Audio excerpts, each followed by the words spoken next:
नमस्कार दोस्तों, मैं हूं दीपक सिंह, दैनिक स्टेट समाचार से। हमारी राष्ट्रीय जांच एजेंसी यानी कि एनआईए ने कल 56 ठिकानों के ऊपर रेड की, जमात के 56 ठिकानों पर। और हम यूं कह सकते हैं जम्मू कश्मीर के 14 डिस्ट्रिक्टों में 56 ठिकानों में रेड की गई। और रेड करने का विशेष कारण यही था कि ये लोग टेरर फंडिंग में अपना योगदान दे रहे थे। अब सोचें कि कोई ट्रस्ट, कोई एनजीओ जो है वो बनाई जाती है, जिस कार्य के लिए बनाई जाती है वो उस कार्य को छोड़ के कुछ और ही कर रहे हैं। 10 रुपये अगर आ रहे हैं तो 1 रुपया उस कार्य के लिए यूज़ कर रहे हैं जिस कार्य के लिए इन्होंने ट्रस्ट बनाया, वो एनजीओ बनाई है, और 9 रुपये कहीं और ही चल रहे हैं। ये काफ़ी, क्योंकि पहले तो ये जानकारियाँ नहीं थी कि ये किस तरह से आतंकवाद यहाँ फलता फूलता है, लेकिन धारा 370 हटाने के बाद अब ये चीज़ें जो हैं वो डायग्नोज हो गई हैं। अब ये पता है कि कहाँ कहाँ क्या क्या मामले चल रहे हैं। इसके ऊपर चर्चा करेंगे। चर्चा करने के लिए हमारे साथ हैं राकेश बजरंगी, जो राष्ट्रीय बजरंग दल के जम्मू कश्मीर के प्रदेश अध्यक्ष हैं। सर, आपका बहुत बहुत स्वागत है। धन्यवाद जी। अच्छा, आप किस तरह से देखते हैं ये एनआई की रेड को? देखिए, सबसे पहले तो मैं धन्यवाद करता हूँ एनआईए का कि जिन्होंने इतनी बड़ी कार्रवाई जो है वो जम्मू कश्मीर में की है। और बहुत बड़ी कार्रवाई है, छोटी नहीं है ये। और ये कार्रवाई किस लिए हुई है कि 5 फरवरी को एक एफआईआर लॉन्च की गई थी, और उस एफआईआर के तहत शक के बिना पर कि जो ये एनजीओ है, जो ये जमात इस्लाम है, इसके अंदर जो फंडिंग आती है वो टेरर फंडिंग के लिए इस्तेमाल होती है।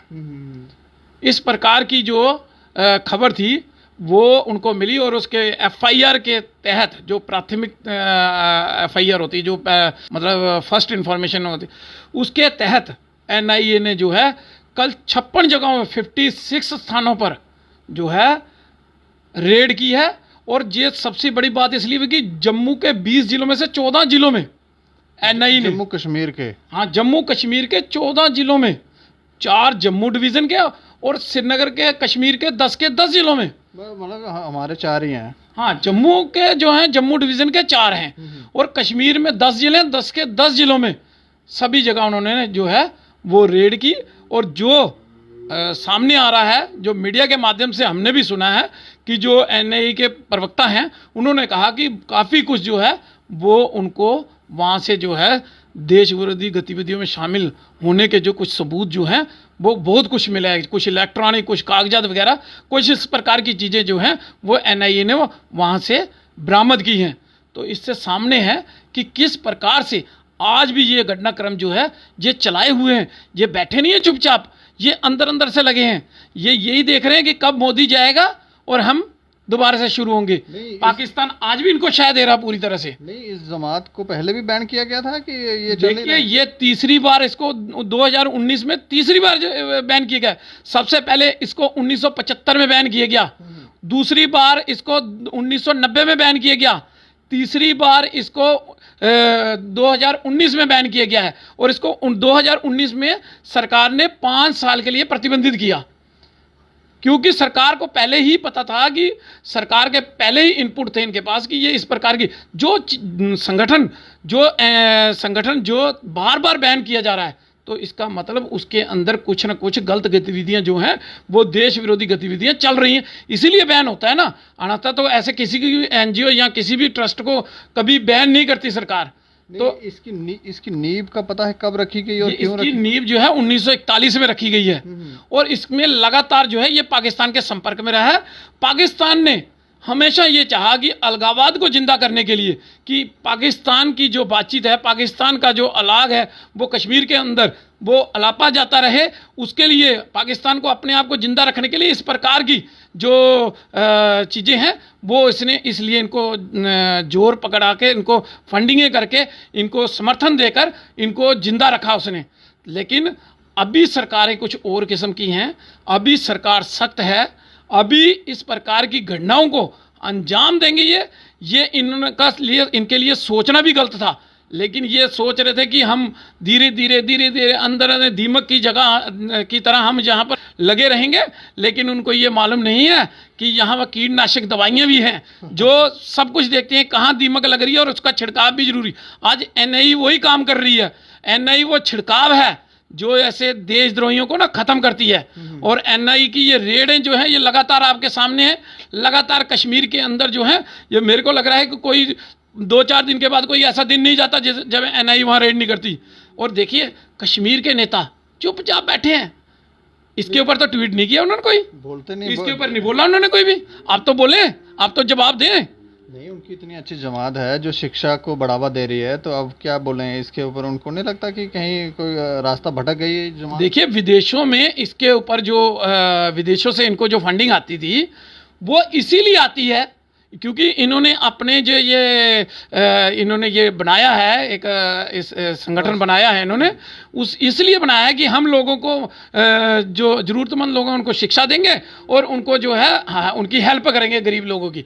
लेकिन ये हेल्प के नाम पे कहीं और ही चल रहे हैं, जो कोई और ही चीज़ों के ऊपर चल रहे हैं। तो ये सारा जग जो है जग जाहिर हो गया है। देखिए जब 2019 में इसको पुलवामा अटैक के बाद बैन किया गया तो उसके बाद 70 से ज़्यादा खाते जो है इनके सीज किए गए और 52 करोड़ से ऊपर संपत्ति इनकी जो जब्त की गई। जो बताया जाता है 4,500 करोड़ से ज़्यादा की संपत्ति है इस जमात की। तो ये कितना बड़ा नेटवर्क लेके बैठे हुए हैं उसके कश्मीर के अंदर। और ये इतना कुछ बैन होने के बाद भी, सरकार की इतनी सख्ती होने के बावजूद ये अंदर अंदर से लगे हैं।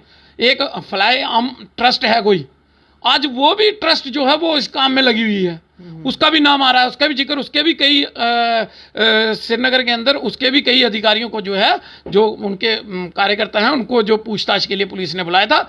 और किश्तवाड़ में भी थाने के अंदर बुलाया गया है उनको और पूछताछ करने के बाद उनको शाम को वापस भेजा गया। तो देखिए सरकार जो एनआई या पुलिस वहीं हाथ डालती है जहां उसको कहीं लगता है कि कुछ ना कुछ है। तो आज ये जग जाहिर हो गया है कि देश के प्रति, देश के खिलाफ कितना बड़ा षड्यंत्र जो है इस कश्मीर के अंदर ये जारी रखे हुए हैं। और वहाँ के जो नेता हैं, जो कश्मीर के नेता हैं, क्या उनको नहीं मालूम? नहीं, वो किस लिए सोए हुए हैं? नहीं, बैन होने के बाद भी ये कार्य कर रही है, ये बात समझ नहीं आई हमको। देखिए एनआईए ने रेड की है तो उसने यही कहा है ना कि उसके बाद भी ये इन कार्यों में लगे हुए थे। धीरे धीरे धीरे इनकी फंडिंग जो है, देखिए जो सलाउद्दीन आतंकवादी है, कहा यह जाता है कि वो भी इसी जमात से निकला हुआ है। अच्छा, वो भी। और कई आतंकी जो संगठन हैं जो कश्मीर के अंदर निर्दोष हमारे सैनिक, पैरामिलिट्री फोर्सेस और पुलिस के जवानों को मार रहे हैं, शहीद कर रहे हैं, कई देशभक्त लोगों को मार रहे हैं, उन लोगों को भी टेरर फंडिंग के तहत उनको जो है स्ट्रांग किया जा रहा है इनके द्वारा। तो सरकार को अब चाहिए कि इन लोगों को छोड़ा ना जाए, इनको सीधे जेलों के अंदर डाल देना चाहिए और इनके ऊपर सख्त से सख्त कदम जो है वो उठाने की जरूरत है। एक मैसेज देने की जरूरत है कि कोई भी अगर इस प्रकार की घटना करेगा तो उसको जो ये देश है, जो सरकार है हमारी, वो छोड़ेगी नहीं। ऐसा मैसेज देने की जरूरत है, सख्त मैसेज। और इसके लिए अब बहुत बड़ा इस समय बहुत अच्छा समय है कि एनआई ने ऐसे समय पे रेड किया और सब कुछ बाहर निकाला है और सबूत उनके हाथ लगे हैं। तो इस समय मैसेज देने की बहुत ज़्यादा जरूरत है और देना चाहिए। हमें लगता है कि मैसेज तो स्प्रेड हो ही रहा है, लेकिन इस तरह की और भी कोई जमातें हो सकती हैं जो इस तरह की काम कर रही हो अभी कश्मीर के, जम्मू कश्मीर के अंदर। देखिए आने वाले दिनों में हमें लगता है कि एनआई और भी कुछ भी निकालेगी कि अगर 56 ठिकानों पर एक दिन के अंदर इतनी बड़ी रेड जो है नहीं कर रही है तो इसका मतलब कुछ ना कुछ तो वहाँ पर जो है वो दाल गलाने की कोशिश जो है वो कर रहे हैं। लेकिन मैंने कहा ना, ये छिड़काव, ये दवाई है, कीटनाशक दवाई है एनआई, ये भारत सरकार ने ऐसे नहीं रखी है। और इस प्रकार की दीमक या कीड़े मकोड़े जो देश को खोखला करने की कोशिश करेंगे तो उनके ऊपर यही दवाई द्वारा छिड़काव किया जाएगा ताकि उनको उसी टाइम वहीं पे मार दिया जाएगा। तो ये छिड़काव होना शुरू हो गया है, ये सभी के सामने है। तो अब ये छिड़काव जो हुआ है ना अभी, तो इसके नतीजे जो है ना वो भी अभी सामने आएंगे, ये भी आप देखना अभी। तो इसलिए इनको मैं कह देना चाहता हूँ जो कश्मीर बेस के नेता हैं वो अभी तक चुप बैठे हैं। मेरे को इसलिए गुस्सा आ रहा है कि ये लोग अब क्यों नहीं बोले। बड़े बड़े दावे करते हैं, बड़े बड़े जम्मू कश्मीर की बातें करते हैं, बड़े बड़े देशभक्त होने के दावे करते हैं ये कश्मीर के नेता। आज कहाँ मर गए ये कहाँ है? ये खुद ही कहाँ है उमर अब्दुल्ला, कहाँ है फारूक अब्दुल्ला, कहाँ है महबूबा मुफ्ती जो बार बार पाकिस्तान से बातचीत करने की बात करती है, कहाँ गई वो? खुद ही एक्सपोज हो रहे हैं। देखिए खुद एक्सपोज हो रहे हैं। उनका तो जो युवा नेता है, जो प्रदेश का इकाई का अध्यक्ष है, वो खुद वहाँ पर जेल में बंद है और उसके ऊपर जो है वो सिद्ध हो गए हैं और उसके ऊपर कार्रवाई, मतलब उसके ऊपर जो है केस जो है वो शुरू हो गया है। आरोप लगाए थे वो सिद्ध हुए। हाँ, वो आरोप सिद्ध हुए हैं। अब इसके ऊपर कार्रवाई शुरू होगी उसकी कोर्ट के अंदर, और कोर्ट ने उसकी जमानत देने से साफ मना कर दिया है, क्योंकि वो इस टेरर फंडिंग में शामिल था। ऐसे सबूत जो हैं वो कोर्ट में पेश कर दिए गए हैं एनआईए के द्वारा। तो अब इस प्रकार के ये जमातिये भी जो है ना, इनके भी अब सबूत जो हैं वो कोर्ट में पहुंचने वाले हैं, जल्दी पहुंचेंगे, क्योंकि एनआईए लगी हुई है इसी काम में। तो इसलिए मैं उन नेताओं को कहना चाहता हूं, सुधर जाओ, सुधर जाओ। ये दो मुंह वाले ना सांप मत बनो आप।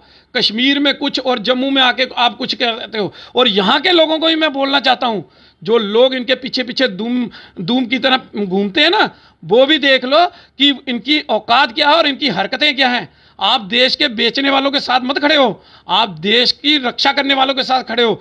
ये लोग देश को बेच देंगे, ये देश का बेड़ा गर्क कर देंगे अगर आप इनको मजबूत करोगे तो इसलिए सुधर जाओ और इन लोगों का साथ छोड़ो। और इनको भी या तो अपने नेताओं को बोलो कि वो देश हित में बात करें, हमेशा पाकिस्तान और चाइना के राग ना हलपाएं, क्योंकि चाइना और पाकिस्तान हमेशा हमारे देश को डाउन करने की कोशिश की है, हमारे देश में आतंकवाद बढ़ाने की कोशिश की है, हमारे देश के सिपाहियों को, हमारे सेना के अपने सैनिकों को शहीद करने की उन्होंने ऐसे काम किए हैं। तो इसलिए इनको चाहिए कि उन लोगों का साथ छोड़ो और देशभक्त बनो और देश के प्रति जो है हमेशा आगे अपनी निष्ठा से, पूरी ईमानदारी से काम करने की कोशिश करो। ये नेता जो हैं ये किसी के नहीं हैं, ये कश्मीर के अंदर कुछ बोलते हैं, जम्मू के अंदर आके कुछ बोलते हैं, ये सामने सिद्ध होता जा रहा है। ऐसे छोटी छोटी बात के ऊपर ये तुरंत बोल पड़ते हैं, छोटी छोटी बात के ऊपर ये ट्वीट कर देते हैं और वो ट्वीट जो है मीडिया के माध्यम से लोगों तक पहुंचता है। तो अब कहाँ गया इनका ट्वीट? क्या ट्विटर हैंडल इनका हैक हो गया है? क्या हुआ उनका? उनके फेसबुक आईडी जो है वो ब्लॉक हो गई हैं? क्या व्हाट्सएप इनके ब्लॉक हो चुके हैं? अब भी बोलिए ना, अब भी जमात के खिलाफ बोल के देखिए। आप बोलना चाहिए इन्होंने, अगर जमात देश के खिलाफ है तो इन्होंने बोलना चाहिए कि ये जमात जो है ये देशद्रोही है और ये देश के खिलाफ कार्य कर रहा है। मैं यही पूछना चाहता हूं कि क्यों नहीं लिख रहे हैं, ये क्यों नहीं बोल रहे हैं मीडिया में आके कि जमात जो है वो देश के खिलाफ है? इन्होंने बोलना चाहिए। अभी तो देशभक्ति का आप जज्बा दिखाने की जरूरत है ना, कि आप देशभक्त हो या देश के खिलाफ हो। बोलिए ना। जम्मू के नेता शाम तक खूब बोलेंगे, देख लेना आप, कई बोलेंगे, मैं भी बोल रहा हूं कि जमात जो है वो देश विरोधी कार्य कर रहा है, एनआईए ने सामने नंगा कर दिया उनको। तो इसी प्रकार से जम्मू में कई नेता बोलेंगे, लेकिन कश्मीर का एक भी नेता नहीं बोलेगा, ये मैं गारंटी देता हूं। और ये डरते हैं अलगाववादियों से, उन आतंकवादियों से। हम नहीं डरते इन आतंकवादियों से। हम तो कहते हैं कि आओ, हम सामने बैठे हैं आपके, और हम इनके खिलाफ हमेशा बोलते रहेंगे और लोगों को जागरूक करते रहेंगे। बजरंग दल का क्या स्टैंड है इसके ऊपर? देखिए, हमारा स्टैंड यही है कि हम देश हित में बात करते हैं। जो देश के विरोध में होगा हम उसकी ईंट से ईंट बजाएंगे, और जो देश के खिलाफ बोलेगा हम उसको नहीं छोड़ेंगे, और जहां हमें मिलेगा हम उसका गिराव भी करेंगे और उसकी सेवा भी करेंगे। इसलिए हम सीधी सीधी बात जो है, दो टुक बात जो हम बोलते हैं, जो देश विरोध में होगा, जो देश के खिलाफ बोलेगा, हम उसको नहीं छोड़ेंगे। और बाकी रही बात जो देश हित की बात करेगा, हम उसको हार भी पिलाएंगे, उसको गले भी लगाएंगे और उसको ऊपर भी उठाएंगे। तो जो देश हित में बात करेगा, जो देश के हित में बात करेगा, जो तिरंगे का सम्मान करेगा, जो हमारे सैनिकों का सम्मान करेगा, हम हमेशा उसके साथ खड़े नजर आएंगे और हम उनका सम्मान भी करेंगे, हार भी डालेंगे और उनका वेलकम भी करेंगे। जो देशभक्त के लिए होना चाहिए वो करेंगे, लेकिन जो देश विरोध में होगा उसको हम नहीं छोड़ेंगे। चलिए, शुक्रिया हमसे बात। धन्यवाद जी। तो ये देखें आप, ये नेताओं के ऊपर काफ़ी कटाक्ष कर रहे हैं, और कश्मीर के लीडरों को चाहिए कि वो खुलकर बोलें। और अगर ऐसा कश्मीर के अंदर हो रहा है, जम्मू कश्मीर के अंदर इस तरह से जमातें काम कर रही हैं, तो चुप्पी खलती है और खलनी भी चाहिए, क्योंकि जो देश प्रेमी लोग हैं उनकी भावनाएं आहत होती हैं कि क्यों नहीं बोला गया। जिस थाली में खा रहे हैं उसी में छेद करने वाले लोग कब तक यहाँ सर्वाइव करेंगे, ये देखने वाली बात होगी। लेकिन आप अपनी राय ज़रूर रखें और देखते रहें दैनिक सवेरा समाचार। मुझे और मेरे सहयोगी अरुण डोगरा को दें इजाज़त। नमस्कार।